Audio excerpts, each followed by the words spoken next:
Welcome to the Show Up Show, where we bring you everything you need to emerge as a powerful and healthy leader in your life, business, and relationships. Because how you show up in one area of life is how you show up in all of them. I'm your host, Debbie Pace, author of The Journal to Freedom, a foundational guide to help you examine your beliefs and how they shape your patterns and behaviors in life, so you can transform what's not working and can show up like a boss in every area of your life. Sharon Bolt fell into accidental success in front of 6 million people. Then she found herself in the midst of public haters. So how did she overcome the desire to quit and parlay that into a second successful business instead? Tune in now to find out. Hi, Debbie. Well, I'm called Sharon Bolt and I'm known as the Mindset Media Expert. And what I do is I work with business owners and entrepreneurs, and it's not just about getting them ongoing publicity. So, of course, they get in front of thousands or even millions of their dream clients as the go-to authority in their niche. But I also crucially concentrate and focus on their mindset. So I look at changing their limiting beliefs and sabotaging behaviors and negative expectations. Now, Sharon, you have a wonderful story, which it encapsulates everything that you just said. Can you give us the quick little version of how you got what I like to call accidental success? And I'm sure it wasn't accidental, but to an outsider, it's such an interesting story. So they don't want to hear me, they want to hear you. So tell us your story, Sharon. I totally agree with you, Debbie. It was accidental. It was really taking an opportunity. And what happened, it was over 13 years ago. It was my very first media appearance. And what it was on a national radio show. So BBC Radio 2, which is here in the UK, it has around 6 million listeners. So just a couple listeners, just a few. Just a few, nothing to worry about. Just all friends. And what I had done is I pitched the show when I had no website, I had no subscriber list, and I also had no dog training business, which was actually the topic that I was being interviewed on. Now, I know it sounds a bit crazy, but it's absolutely true, because at the time I had a complementary therapy business, but I was so passionate about dog training because I'd got these 2 little puppies, these 2 8-week-old Parson Russell Terrier puppies. And I was just passionate about transitioning into a brand new business, but I just didn't know what to do. I had no marketing skills. I had no website. I had no strategies. I had no budget. And then I saw this opportunity about they were looking for somebody to come on their show as a dog training expert. And I just thought, do you know what? I absolutely believe I can help the listeners. So I pitched the show and I was invited on. Wow, what an amazing story. It was, I mean, I say I pitched the show. It just wasn't a one-off pitch. I pitched them 3 times because I was so sure that I could make a difference. I was so sure that I was getting on that show and I wanted to get on the show. That is such a great testament to not only belief, but also to coming from service. So I think that part of the success of what you had was partly because you did come from a place of service. You had a genuine desire. You knew that you could help them. And that is I think, when people are looking at getting publicity and getting on TV or whatever, when you come from a place of service, it's like you cut out all the salesy stuff that you have to do about yourself and you directly get into the heart of the producers and the reporters who are really looking at your pitches. So it's funny that you didn't have training on that yet. And yet you were so amazing at getting it. And also resiliency is so, so critical. So I love how you exemplified both of them. But I know the story has much more to it. So keep going. Well, I mean, this is true, isn't it? I mean, normally people will tend to just see an opportunity. And what I've noticed with a lot of business owners is that they hold themselves back from getting publicity because of the fear and insecurities. And I did believe I had that self-belief. And what I did, Debbie, and this is, why I focus so much with business owners about mindset, is that I believed it.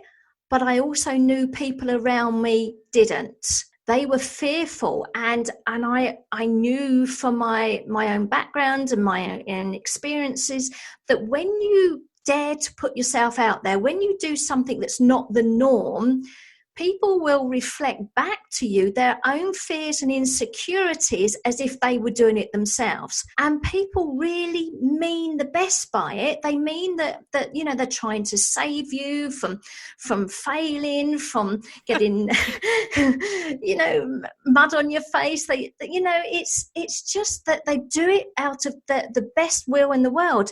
But of course, where you're in that sensitive, vulnerable place where you're keeping yourself going, I was telling myself a really good story of how I could help people, why I was the best person for the job. But I had to make sure that I kept myself away, even from my husband, who was just terrified that I would say something wrong or it would go dreadfully wrong. And if that gets in your head, we mindset experts, we tell ourselves, no, I can create this bubble and I believe, but voices matter, right? And you, I'm sure, see this more than most people, where who you surround yourself with is so, so important. I love how you said I had to keep away from my husband, and it's real. It's a real thing. He told me, actually, Debbie, that when I was actually interviewed on, and I had arrived at the London studios, I'd made these intentions before I'd even got in there that it was going to be a really great experience. They were all going to be lovely to me, and it was as if I was talking to a friend and having a coffee together. And my husband said to me, he said, he was pacing around, with sweaty palms and everything, thinking, just get her on and get her off. But you've got to let others have that. And I had worked on my own mindset for years. I'd started my personal development journey many years ago, so I was fine with that bit. But this is the other bit, Debbie, of my story that I wasn't prepared for, because the BBC radio station, they were really pleased with my interview, and they were praising me. They said how good it went, and so it was great. But unfortunately, not everybody agreed. So that's when the haters started. And I had never really come across that. I mean, I'm talking over 13 years ago. So people were saying things on forums about, they even mocked my voice. There was some personal bits. And do you know what? It really knocked my confidence. Where I had been gung-ho, I'm going to go for it and all the rest of it, suddenly I'd sort of like hit a wall and thought, I dared to put myself out there, and now I felt like I'd done something wrong. And this is a beautiful part of your story. And I want to pause there because so many of our listeners have that. I know it was present in my journey too, when I started getting a lot of people friending me and I was really visible. I started online with my business, my coaching business, and it was difficult because the adversity that you see in those groups, it can take you off your game. And there's plenty of people with different opinions, and we see it now more than ever, but really having those first experiences can sometimes be the make or break point for others. So I'm so excited to hear you share with us how you moved through that. Yes, and it did knock me, and I just felt quite small. There was why I was larger than life. I'd put myself out there. I was gung-ho. I was telling myself a good story. I told friends and family after, and they were like, wow, how amazing. But then that wasn't, not everyone was pleased for me. So I had to do some soul searching. I just thought to myself, it would be easier to stay under the radar. It would be easier not to put myself out there being judged and criticized. It hurt. Yeah. And I just thought, there is an easier way for me. And I just thought, do you know what? Why would I let somebody that I don't even know, in fact, I mean, sometimes we do know the people, but in this instance, it was nobody that I knew. It was a bunch of people that I didn't know who were just vetting at me And I had a choice then. I could either take it on and just make myself small and not do what I felt that I was destined to do and not follow the life that I wanted to live just because somebody said that they didn't like something about me. And I thought to myself, no way, that is not going to happen. I am not letting that. So I picked myself up and I dusted myself off, and I have never looked back. And how awesome is it that you did that? And instead of letting someone you didn't know have power over your future. Because when we break it out, when we really look at the broad view, it seems a little bit silly in hindsight. Like, why would I don't even know those people, nor would I want their lives, or, and even if you remove all the judgment about that, it's just that I don't know them. And so why would I give someone that I wouldn't trust as a confidant and I wouldn't share all of the things that are important to me with? Why am I going to allow them to have power over whether or not I succeed in life? It's so true, Debbie, isn't it? And there's a few things that I actually learned and was sort of like concrete in my mind from that experience. One is not to let or wait other people validate you. So I'm not waiting for somebody to approve of me or tell me it's okay for me to do something. That really switched in my mindset. I was not going to be held back by what other people think and say. And also, I knew enough back then, and certainly know it now, that it's rarely about you. It's that they've had a bad day, or you've pushed their buttons because they wanted to do what you've done. And you know what? It's really not personal. It's just that, that they just want to get at you because you seem to have something that they want and this nice life and that they wanted. And you know what? Whether we put ourselves out there or not, we're still going to be judged. And in all honesty, don't we judge others too when we read a post or do something? We all have an opinion. So I just allow others to have their own opinion, let it wash off me. And to be honest, I mean, obviously I do a lot in the media now, and I don't read the comments because it's like you may have 99 comments out of 100 that says how wonderful you are and what a great speaker you are or whatever it is that you're doing. And then that one comment that says, nah, she doesn't know what she's talking about. This is outdated. She's no clue what she's doing. Right. And that one comment is all you focus on. The 99 comments have now gone. So, I don't put myself in that situation where I go looking for comments. And what I do is if I look and I see that it's going downhill, I skim it. I just skim it. And I just say, I just let others have their own opinions and I choose not to take it personally. I love how you referenced sort of Don Miguel Ruiz's 4 agreements of don't take it personally, because I think, it's when it is a personal comment, it's so easy for people to forget that that person is in their own bag of stuff somewhere else. And their own reaction is just a reference point for that. And it has no indication on your own self-worth and your own value and how amazing that interview may have been. And I love how as soon as you said, I just washed it off. I thought, oh yeah, use the hater comments and the negativity as shampoo. Just use it as shampoo and then wash it off. Absolutely. And don't let it stick.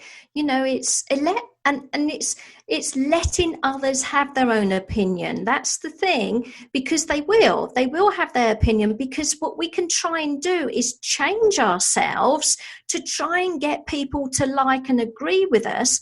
But then what happens is that you please that group of people, but you don't please the other group. So you can't stand on your head enough ways to please everybody. So the only thing you can do is be true to yourself.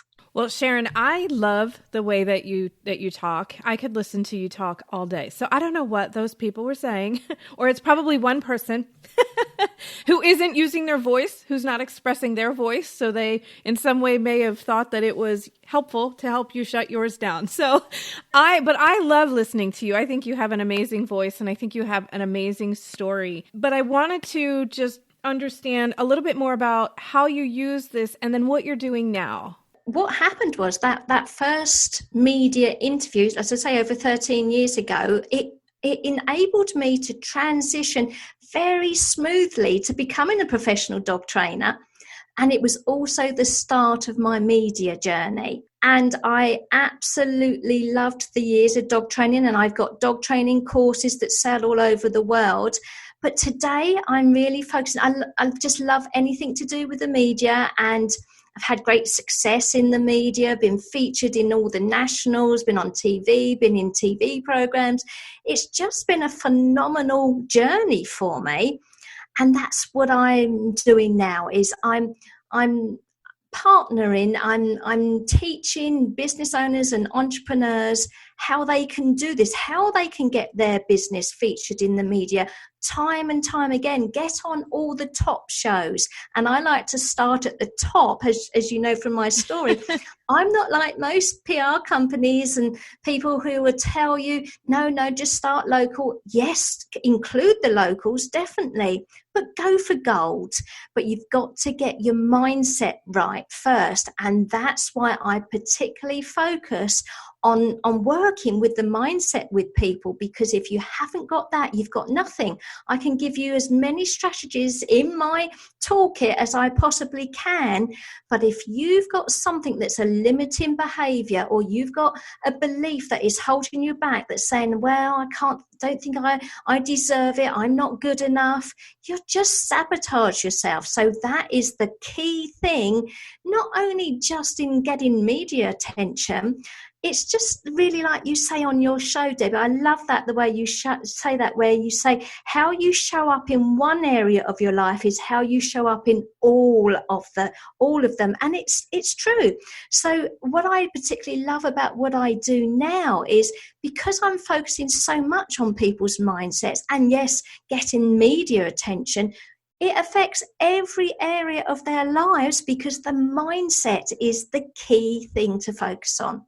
Absolutely. And I love how that sets you apart from a course that is simple strategy or straight strategy. And it's needed for sure. And there are different programs for everyone. But I think that what is so helpful for people who might be having some of these fears, or have already had some haters and then have this concern that they don't want to put themselves out there, you're really getting to the core of that with your business. And I think that that's something that isn't done enough. We don't have enough focus on the inner game, because freedom is within is the hashtag I use all the time. I'm a huge proponent of just getting off the armor on the outside and doing the journey from within, because that's where everything changes. And so we're like sisterhood, you and I, Sharon. So it's such an honor and a pleasure to be able to talk to you. And I want everyone in the community to be able to connect with you more. So where can they find you, and what do you have that they can connect with you right now? Well, I've got some free training on my website, and there's some really, really inexpensive things to get people up and running. But there's also, as I say, there's a free masterclass that people can sign up with. So I give them, lots of tips and ideas through the masterclass of what they can do. So if they go to the mindsetmediaexpert.com, so that's all one word, themindsetmediaexpert.com. I love it. It's so concise and tells us exactly what you do. So thank you for making it easy and clear for the rest of us. Thank you. Sharon, it's been such a pleasure having you on today. I love your story and really appreciate you being a real life example of overcoming the adversity, especially from a public standpoint, and rising above anyway, and using that to help others do the same. So we need so many more people like you in this world, and it's just an honor, and I'm grateful for you for being here. Thank you. And thank you so much for having me on your show, Debbie. I really appreciate it, and the honor is all mine. I've loved chatting to you. If you like what you're hearing on the Show Up Show, be sure to subscribe. And if you really, really, really like it, please leave a 5-star review. If you'd like to connect with the Show Up Show on social media, you can find us on Facebook at The Show Up Show Podcast, or on Twitter at The Show Up Show. Let's be sure to connect over on the other side. Thanks for listening.